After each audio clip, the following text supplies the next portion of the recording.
Assalamualaikum warahmatullahi wabarakatuh. Halo semuanya, selamat datang di podcast kami. Kali ini kami bakal membahas beberapa topik penting seputar pertanian modern, kesehatan global, digitalisasi dari sektor pangan, hingga sejarah lahirnya teknologi seperti Sinar X.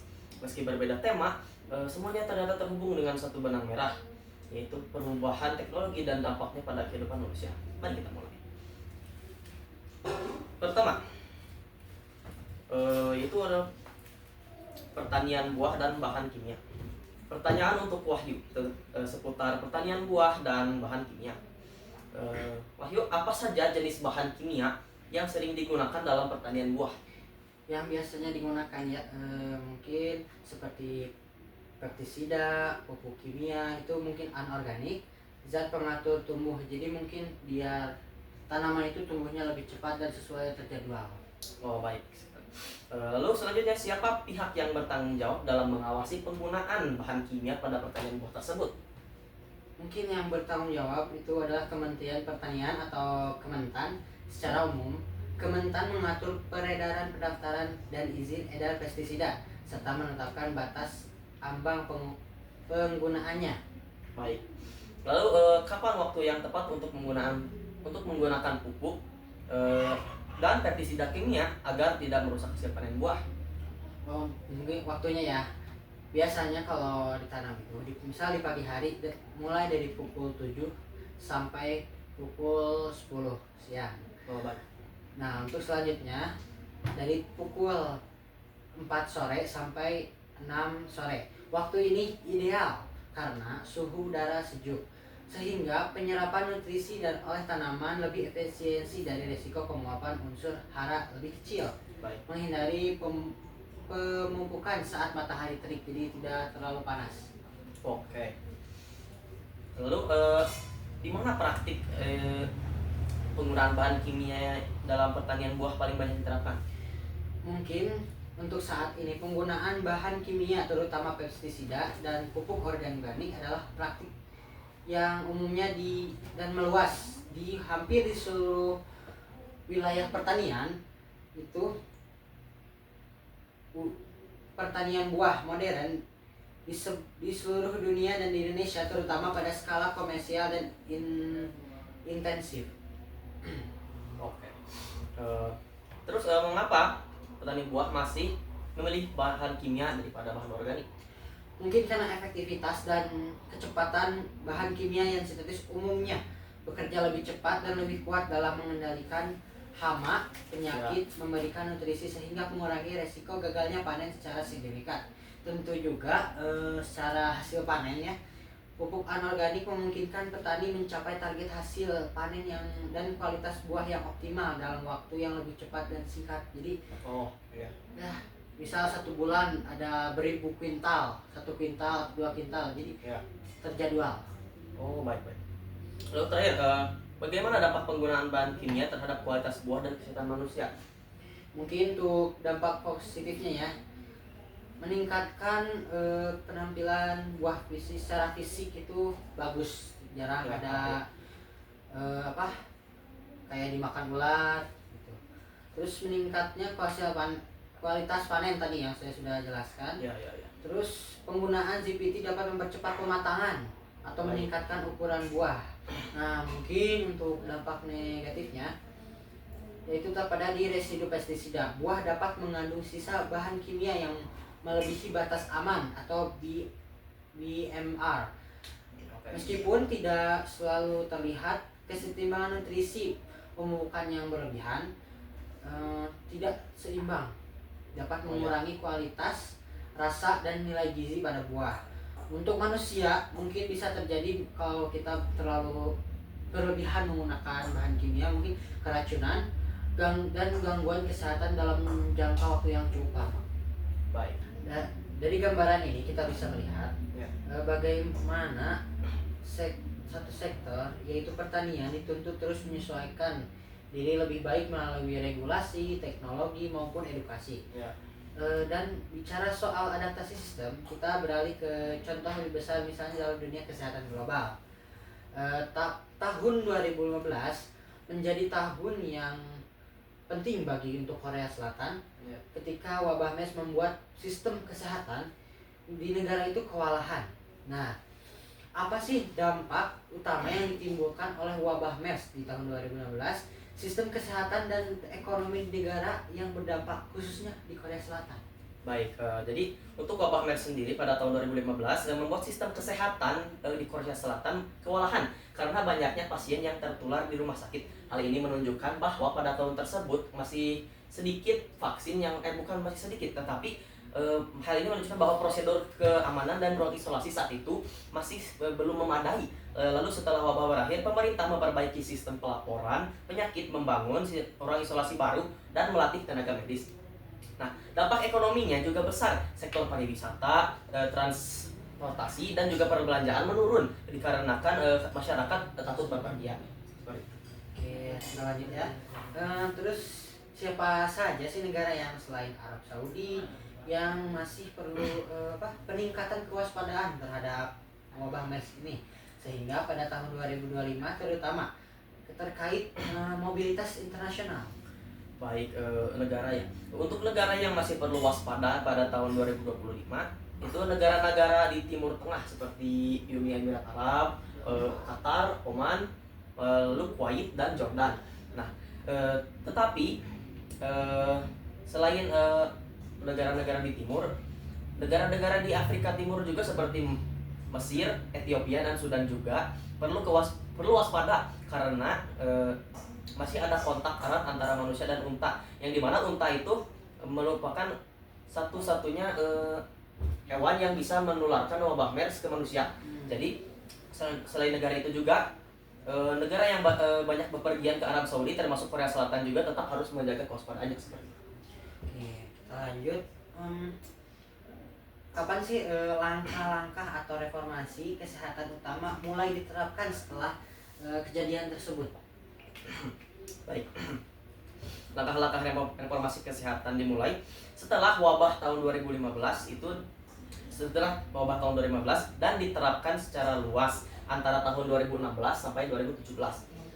Nah, fokusnya adalah memperbaiki sistem deteksi penyakit untuk memperkuat rumah sakit dan menyiapkan tenaga medis agar siap menghadapi wabah yang serupa seperti itu. Terus mengapa sih si virus MERS ini memiliki tingkat kematian yang relatif tinggi dibandingkan dengan seperti SARS ya, atau COVID-19? Nah, jadi hingga tahun 2025 risiko penularan MERS-CoV dari hewan ke manusia itu masih tinggi di Semenanjung Arab dan Afrika Timur. Nah, terutama di tempat yang banyak memelihara unta atau mendagangkan unta. Seperti itu. Lanjut, bagaimana ya langkah-langkah pencegahan dan pengendalian infeksi di rumah sakit?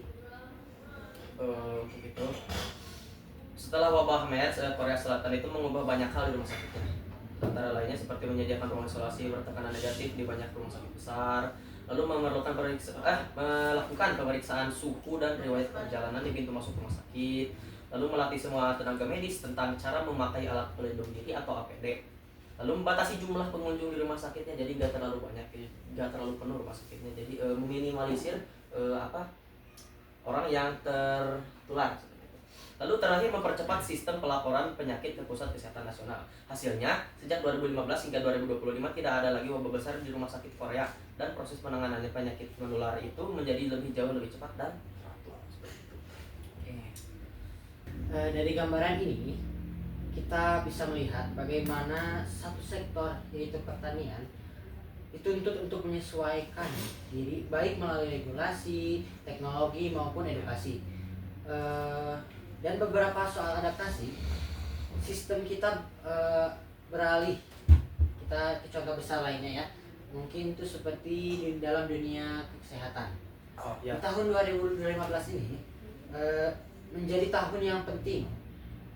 Korea Selatan ketika wabah MERS membuat sistem kesehatan negara itu kewalahan. Apa sih dampak utama yang ditimbulkan oleh wabah MERS tahun 2015 terhadap sistem kesehatan dan ekonomi negara yang terdampak khususnya untuk Korea Selatan? Nah, wabah MERS pada tahun 2015 membuat sistem kesehatan di Korea Selatan itu kewalahan karena banyaknya penularan terjadi di rumah sakit mereka. Nah, hal ini menunjukkan bahwa prosedur keamanan dan ruang isolasi saat itu masih belum memadai. Setelah wabah berakhir, pemerintah itu memperbaiki pelaporan penyakit, membangun ruang isolasi baru, dan melatih tenaga medis. Lalu untuk dampak ekonominya juga itu besar, seperti dari sektor pariwisata, transportasi, dan pembelanjaan. Itu sangatlah menurun drastis karena masyarakat takut bepergian seperti itu. Terus siapa saja negara yang selain Arab Saudi yang masih perlu peningkatan kewaspadaan terhadap MERS sehingga tahun 2025 ini, terutama terkait mobilitas internasional? Untuk negara yang masih perlu mewaspadai untuk penularan MERS itu hingga 2025 ya, yaitu negara-negara di Timur Tengah seperti Uni Emirat Arab, Kuwait, Oman, Jordan, dan Qatar ya. Itu tetap beresiko karena virus MERS itu berasal dari unta yang banyak hidup di sana. Lalu negara di Afrika Timur seperti Mesir, Ethiopia, dan Sudan juga perlu waspada karena masih ada kontak erat antara manusia dan unta juga di sana ya. Selain itu negara yang banyak bepergian ke Arab Saudi juga masih harus waspada seperti di Korea Selatan dan Indonesia juga. Nah, seperti itu. Terus kapan langkah-langkah reformasi kesehatan utama mulai diterapkan setelah kejadian tersebut? Untuk langkah-langkah reformasi kesehatan itu dimulai setelah wabah dari tahun 2015. Nah, lalu diterapkan secara luas antara tahun 2016 dan 2017. Fokusnya adalah untuk memperbaiki sistem deteksi penyakit, memperkuat rumah sakit, dan menyiapkan tenaga medis agar siap menghadapi wabah yang serupa seperti wabah MERS. Terus di mana atau negara atau wilayah yang masih resiko penularan MERS dari hewan ke manusia masih dianggap tinggi di tahun 2025? Untuk negara atau wilayah itu hingga tahun 2025 risiko penularan MERS-CoV dari hewan ke manusia itu masih tinggi di Semenanjung Arab dan Afrika Timur. Nah, seperti yang saya jawab dari pertanyaan kedua tadi, di mana di Semenanjung Arab dan Afrika Timur itu tempat yang banyak memelihara atau memperdagangkan unta. Seperti itu. Baik, terus mengapa virus MERS ini memiliki tingkat kematian yang lebih tinggi dibandingkan dengan SARS ya atau SARS lah atau COVID-19? Oke, SARS atau COVID. Jadi virus MERS itu sebenarnya menyerang paru-paru bagian bawah sehingga menyebabkan pneumonia yang berat dan gagal nafas. Selain itu, saat wabah MERS muncul, belum ada obat atau vaksin yang bisa digunakan untuk mengobatinya secara efektif. Jadi orang-orang pada saat zaman itu nggak siap melawan virus tersebut. Jadi resiko matinya itu lebih banyak daripada SARS atau COVID yang pada saat itu ada obat yang bisa dicoba. Jadi penyakit virus dari COVID atau SARS itu bisa ditahan seperti itu. Terus bagaimana langkah-langkah pencegahan dan pengendalian infeksi di rumah sakit? Nah, setelah wabah MERS di Korsel, Korsel mengubah banyak hal di rumah sakitnya, antara lainnya seperti menyediakan ruang isolasi bertekanan negatif di banyak rumah sakit besar, lalu melakukan pemeriksaan suhu dan riwayat perjalanan di pintu masuk rumah sakit, lalu melatih semua tenaga medis tentang cara memakai alat pelindung diri yang baik dan benar atau APD, lalu melatih semua tenaga medis tentang membatasi jumlah pengunjung di rumah sakit, jadi tidak terlalu padat di rumah sakitnya, lalu mempercepat sistem pelaporan penyakit ke pusat kesehatan nasionalnya. Hasilnya sejak 2015 hingga 2025 tidak ada lagi wabah besar di rumah sakit Korea dan proses penanganan penyakit menularnya menjadi lebih cepat dan teratur seperti itu. Menariknya pola adaptasi seperti ini ketika sebuah sistem terpaksa berubah akibat krisis juga di sektor lain. Salah satunya pertanian global pada tahun 2020. Pandemi COVID-19 pada tahun 2020 bukanlah hanya menguncang rumah sakit, tapi juga menguncang sektor pertanian. Ketika mobilitas terbatasi, pasar tradisional tutup dan aktivitas tatap muka ini dibatasi oleh pemerintah. Pertanian terpaksa memtransformasi dengan cepat. Inilah momen ketika digitalisasi farming benar-benar melesat. Nah, terus apa itu digitalisasi farming? Sebenarnya digitalisasi farming sendiri itu adalah proses transformasi sektor pertanian dengan memasukkan teknologi ke seluruh rantai produksi. Dan mulai dari penanaman, pemantauan, penyiraman, bahkan perawatan hingga distribusi panen. Nah, teknologi yang banyak digunakan saat itu antara lain seperti Internet of Things atau IoT, sensor lahan, drone, pemantauan tanaman, lalu aplikasi berbasis AI, lalu sistem irigasi otomatis dan platform e-commerce pertanian yang menghubungkan petani dengan pasar pada tahun 2020. Nah, pada tahun 2020 juga digitalisasi farming menjadi semakin penting karena pandemi COVID memaksa sektor pertanian beradaptasi agar efisien dan berproduksi tanpa banyak kontak fisik dari manusia. Seperti itu. Terus siapa yang terlihat dalam digitalisasi farming pada tahun 2020? Terlibat ya, maaf. Untuk pihak yang terlibat itu meliputi seperti petani dan kelompok tani yang menggunakan langsung teknologinya, lalu startup agritech seperti Tani Hub, Sayur Box, iGrow, dan startup lainnya yang membantu pemasaran hasil panen dan akses teknologi. Nah, selanjutnya itu pemerintah yang mulai menyediakan pelatihan infrastruktur dasar. Lalu peneliti di universitas dan lembaga R&D yang mengembangkan sensor data analytics dan inovasi pertanian presisi. Lalu selanjutnya itu juga perusahaan teknologi global misalnya DJI, Bosch, dan John Deere yang menyediakan perangkat keras seperti drone, traktor otomatis, dan sistem sensor. Perusahaan pupuk dan benih yang menggunakan data digital untuk membuat rekomendasi pemupukan dan kualitas tanah. Kapan digitalisasi farming berkembang pusat pada tahun 2020 ini? Pesat. Itu puncak percepatan digitalisasi farming itu terjadi di awal 2020 hingga pertengahan 2020 ketika COVID-19 itu mulai membatasi mobilitas manusia dan kegiatan pasar tradisional. Nah, pada periode ini petani dipaksa beralih ke sistem digital seperti memasarkan hasil panen lewat aplikasi, menggunakan sensor untuk mengurangi frekuensi pengecekan langsung, serta menggunakan video conference untuk pelatihan. Nah, pada akhir 2020 pemerintah di banyak negara termasuknya Indonesia mulai lebih aktif mendorong program pertanian digital melalui penyediaan platform data dan pelatihan digital bagi para petani. Terus di mana digital farming ini diterapkan pada tahun 2020?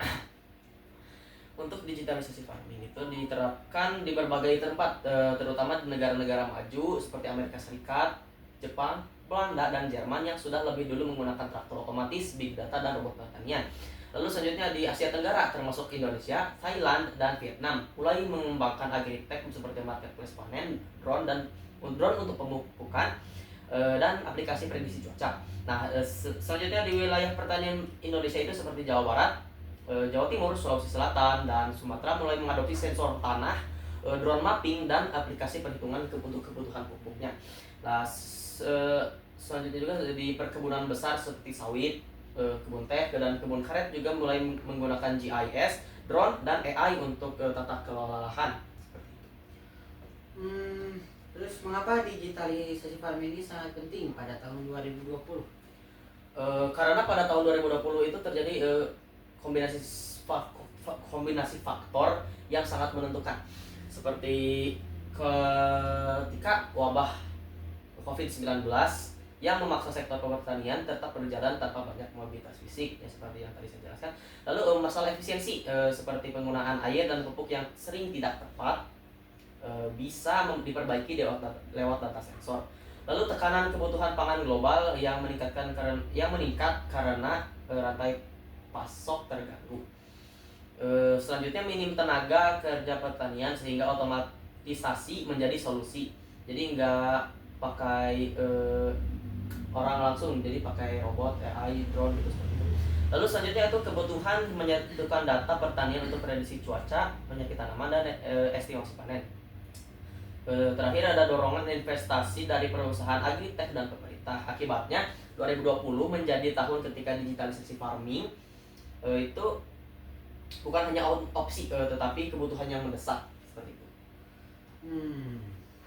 Terus bagaimana digitalisasi farming ini dilakukan pada tahun 2020? Untuk digitalisasi farming pada tahun 2020, digitalisasi dilakukan melalui beberapa cara utama.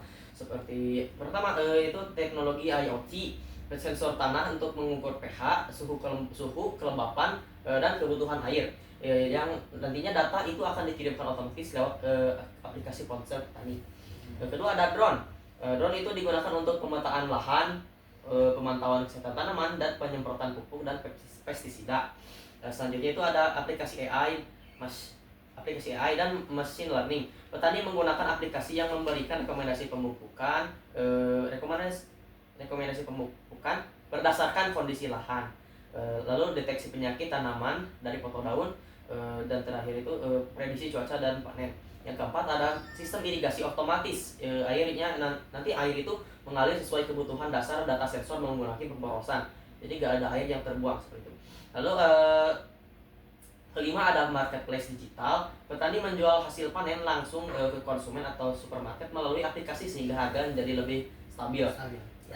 Yang terakhir ada pelatihan digital. Pelatihan melalui Zoom, WhatsApp Group, dan YouTube menggantikan penyuluhan tatap muka seperti itu. Dan bicara soal teknologi yang merubah dunia, ada satu penemuan besar di masa lalu juga yang merevolusi sektor kesehatan, yaitu Sinar X kalau nggak salah. Nah, sebelum ada MRI, CT scan, atau teknologi pencitraan modern lainnya, dunia medis terlebih dahulu serentak oleh penemuan Sinar X ya. Nah, sebenarnya apa itu yang dimaksud dengan Röntgen atau Sinar X? Sinar atau ronsen ya. Ronsen ini adalah bentuk radiasi elektromagnetik yang dapat menembus berbagai materi, contohnya tulang, jaringan lunak, udara yang ada di dalam tubuh kita. Jadi dalam tubuh kita itu kita dapat melihat tulang itu kayak gimana melalui radiasi. Lalu siapa penemu Sinar X dan apa tujuannya?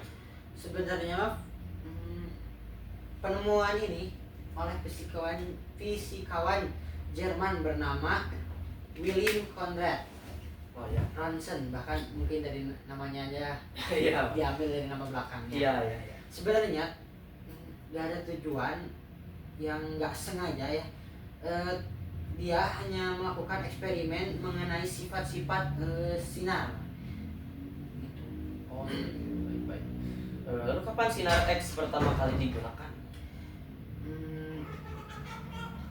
Pada tanggal 8 November 1895. Seperti itu.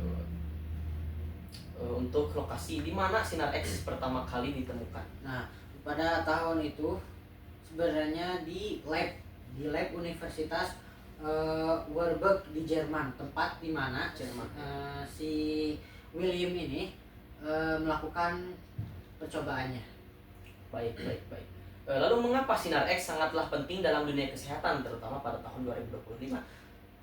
Karena ini mungkin menjadi alat yang diagnostik yang fundamental dan tidak dapat tergantikan. Ini sangat penting karena kita bisa melihat kondisi dalam tubuh kita tanpa harus mungkin dibedah. Penggunaannya sangat cepat. Baik. Terakhir, bagaimana Sinar X ini berkembang begitu pesat? Lalu apakah masih ada kekurangannya? Masih mungkinnya bisa berkembang pesat karena adanya komputer, pencitraan 3D, fluoroskopis atau real time. Jadi kita bisa lihat langsung, nggak harus lihat nunggu lama-lama. Untuk perbedaannya yaitu kalau dulu ya masih terbatas dalam melihat ronsen dengan langsung karena butuhnya proses yang cukup lama. Terus kekurangannya yaitu paparan radiasi ini yang karena takutnya dapat merusak sel-sel yang ada di dalam tubuh kita. Beberapa rumah sakit masih ada juga yang menggunakan 2D. Jadi belum dapat terlihat secara 3D. Jadi beberapa rumah sakit yang 2D. Jadi mungkin analisis atau diagnosisnya mungkin bisa jadi kurang tepat. Terus yang dapat menyebabkan superfosik atau struktur yang belum pasti gitu. Baik.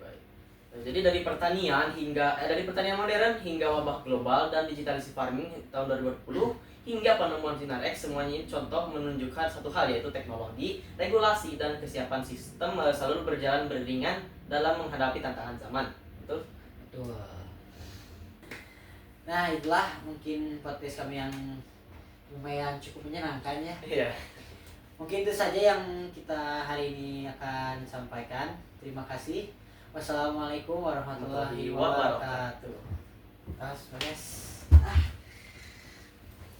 Alhamdulillah. Ya Allah.